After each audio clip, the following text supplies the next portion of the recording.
in the case of this vent, we should also have one additional stud. So if I put this here, I've got 32 inches over here.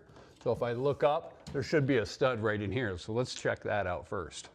If we look up in here, you can see, oh, there she is. There's that stud. It's hiding right inside that area.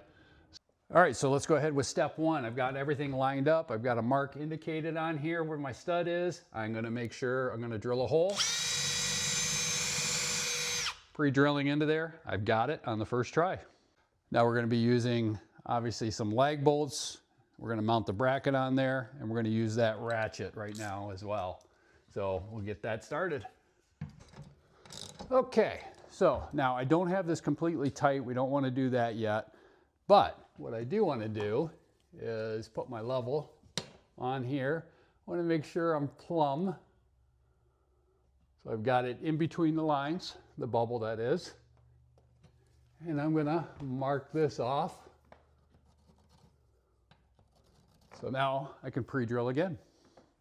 Okay, so I've got 2 more lag bolts that I'm going to put in here. Now keep in mind, every mount's going to be a little bit different.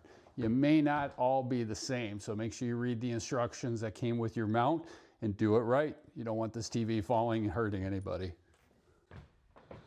Okay, so we have this mount on the wall. Obviously, it's not completely secure. So at this point, I want to take my level and I want to put it up on here. I want to get this thing dialed right in, so that way when I look at this TV all the time, I'm not looking at it and going, yeah, that's crooked. That would drive me nuts. So got it in the bubble, I'm tightening it up, and now it's time to tighten up all 3 screws. Okay, so there we go. I've got all 3 leg screws put together and tightened up, so that way we're snug to the wall. It's not gonna go anywhere. Be careful you don't over tighten that. You can crush in this drywall. This drywall is only 1/2 inch thick, and you can crush it down, dent it, get nail pops, all kinds of different issues, so don't overdo it. That's it, you're good to go. Now we can put the TV on. All right, there we go. So TV's back up.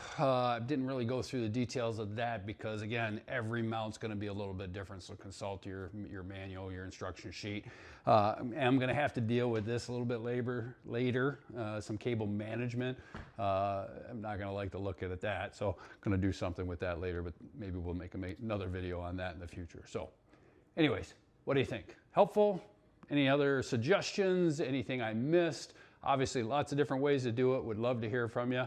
So make sure you leave a comment below, give us a thumbs up, make sure you share the video, subscribe, all those different tricks. I'm Gary with Inspected More. Until next time, stay tuned for more.